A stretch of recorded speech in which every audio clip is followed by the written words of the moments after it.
E se um ritual nunca tivesse sido concluído? E se o sangue oferecido não fosse o suficiente e a dívida continuasse em aberto? Em Berserk, a sobrevivência de Guts e Casca não é apenas um milagre. Pode ser a falha que abre uma brecha contra a própria força invisível que controla esse mundo. E aí, meus manos, aqui é o GP. E hoje vamos mergulhar em uma das ideias mais perturbadoras de Berserk. O que acontece quando um sacrifício falha? Será que Guts e Casca são apenas sobreviventes do eclipse? Ou eles representam a rachadura em um sistema muito maior do que a mão de Deus? Na lógica de rituais antigos, a morte era o selo que confirmava a troca. Uma vida entregue em nome de um poder superior. Mas o eclipse em Berserk trouxe algo um tanto quanto inédito. 2 vítimas, ou melhor, sacrifícios, escaparam do destino que lhes era imposto. Se seguirmos a lógica ritualística, isso significa que a transação ficou incompleta. E quando uma troca com o divino não se conclui, não é apenas o oferente que falha, é a própria ordem do mundo que fica em risco.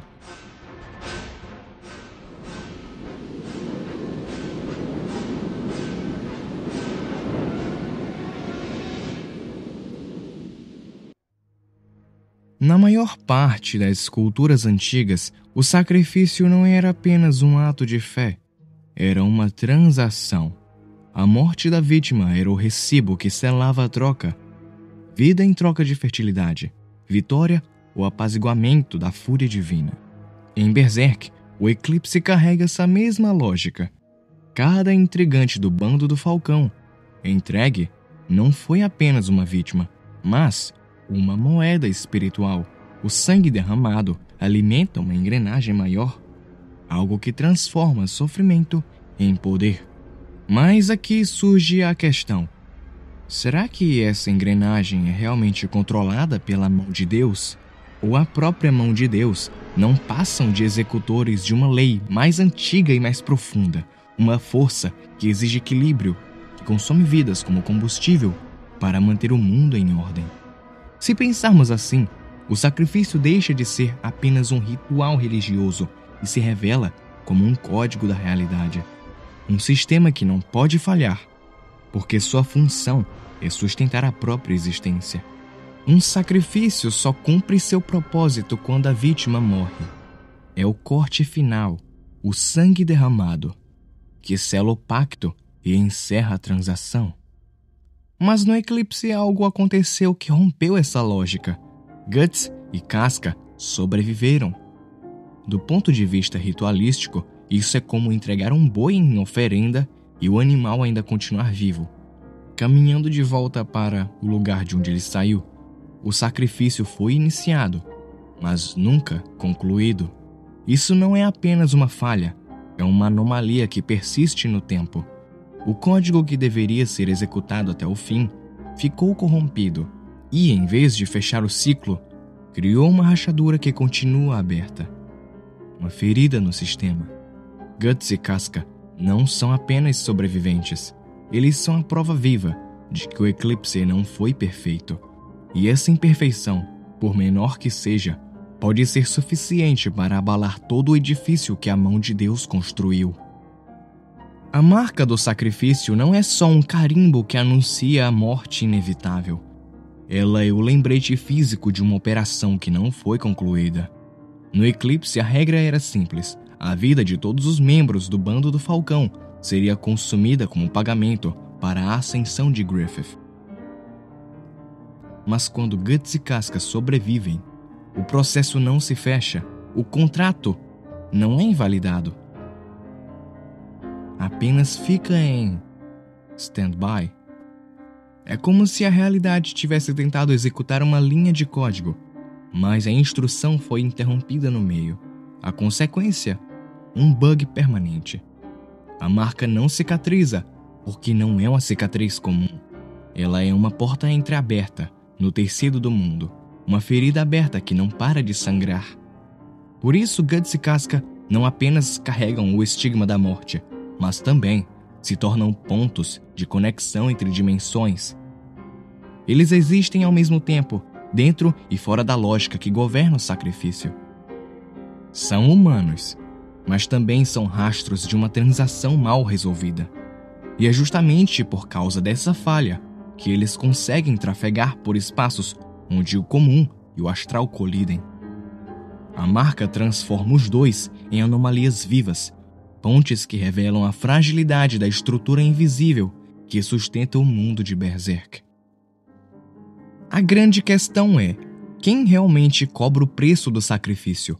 É tentador pensar que a mão de Deus são os donos desse poder, mas talvez eles não passem de intermediários. O eclipse deixa isso claro. Griffith não acende porque a mão de Deus decidiu, mas porque uma força maior aceitou a transação. Eles são como sacerdotes de um culto antigo, não os deuses, mas os administradores do ritual, engrenagens dentro de uma máquina muito mais ampla. Essa máquina pode ser vista de várias formas. Um código universal que garante o equilíbrio entre desejo e dor. Uma entidade maior, o que Miura apresenta como a ideia do mal, uma consciência que molda o destino humano a partir da dor coletiva. Ou a própria realidade, um mecanismo impessoal que cobra seu preço sempre que alguém tenta dobrar as regras naturais em busca de poder. A mão de Deus, nesse contexto, seriam apenas funcionários de um sistema invisível, agentes que administram os contratos, mas não os criam. Isso muda tudo. Guts e Casca não desafiam apenas apóstolos ou Griffith, mas uma ordem inteira que transcende o visível. O, entre aspas, arquiteto invisível é quem realmente sustenta esse jogo. Um princípio que não pode ser corrompido ou destruído, apenas burlado temporariamente. E é exatamente isso que Guts representa, um erro que persiste, uma exceção que não devia existir. O eclipse não termina com o nascimento de Fento. Ele deixa um rastro, um débito não quitado. O sacrifício deveria ser absoluto. Todos morrem, exceto o escolhido. Mas Guts e Casca sobrevivem. Isso não é apenas uma falha, é uma violação da regra primordial. A troca não foi completa. Nesse sentido, Guts e Casca não carregam só uma marca.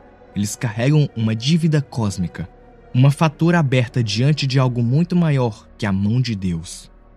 Essa sobrevivência é perigosa, porque prova que o sistema não é infalível, que o destino até então apresentado como inescapável pode ser burlado.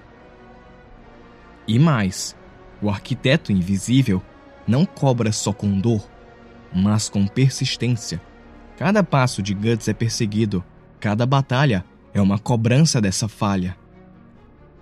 O sistema cósmico não esquece, a mão de Deus pulsa como lembrete constante de que a transação não foi fechada. O próprio Griffith, ao ascender, carrega a sombra dessa imperfeição. O fato de que sua vitória absoluta começou já com uma rachadura. O eclipse não foi apenas o nascimento de Fento, mas também o nascimento de uma anomalia viva. Guts é a prova viva de que existe espaço para a rebelião. Não só contra Griffith, não só contra a mão de Deus, mas contra o próprio destino. Guts não é apenas um guerreiro que sobreviveu ao eclipse. Ele é o glitch na Matrix, a anomalia que nunca deveria ter acontecido. Se o ritual estabelece a ordem do mundo através do sacrifício, sua sobrevivência é a prova de que essa ordem pode ser quebrada. Ele não carrega só uma espada, mas uma negação viva da lógica cósmica. Para Griffith, Guts é a lembrança incômoda de que sua ascensão não foi perfeita. Para a mão de Deus, ele é uma ferida aberta que ameaça expor o sistema. Para a própria realidade, ele é uma peça fora do tabuleiro, um erro que não se encaixa. Isso explica a intensidade com que ele é perseguido. Apóstolos, entidades astrais, demônios, não é apenas vingança, é a tentativa do sistema de corrigir a falha. Guts não é só inimigo de Griffith. Ele é inimigo de todo o mecanismo invisível que rege o destino. A engrenagem que troca vidas por poder, que transforma a dor em combustível. E quanto mais ele resiste, mais ele prova que essa engrenagem não é perfeita. Guts é a espada contra o próprio código da realidade. O eclipse deveria ser absoluto, um fim sem retorno, uma transação perfeita, mas não foi. Guts e Casca representam a brecha, a rachadura que não deveria existir. Uma falha que revela não só a vulnerabilidade do sistema, mas também a possibilidade de enfrentá-lo. Essa sobrevivência cria duas leituras possíveis. A rebelião, se a ordem cósmica pôde ser burlada uma vez, talvez possa ser destruída. Guts seria então o prenúncio de um novo mundo, nascido da prova de que o destino não é inquebrável. Mas há também o outro lado. E se a realidade sempre se adapta? E se cada falha apenas reforça a engrenagem, cobrando um preço ainda maior? Nesse caso, Guts não seria a solução, mas a isca perfeita para que o sistema mostre seu rosto mais cruel. No fim, a pergunta não é se Guts pode derrotar Griffith. A questão é possível derrotar a própria lógica que rege a realidade? Ou estamos todos presos a uma engrenagem que nunca deixa dívidas sem cobrança? No fim, Guts não é só um homem com uma espada. Ele é a prova viva de que até mesmo o sistema mais absoluto pode falhar. Uma falha que pode ser a chave da libertação ou a condenação definitiva. Será que Guts é realmente a esperança contra esse mecanismo invisível ou apenas a peça que o próprio sistema usa para se fortalecer? Deixe sua visão aí nos comentários, porque essa discussão só faz sentido se a gente pensar junto. Se curtiu o vídeo, já deixa o like e se inscreva no canal, ativa o sino para não perder os próximos mergulhos em Berserk e no oculto que esconde cada detalhe dessa obra. Eu sou o Gepei e até uma próxima vez.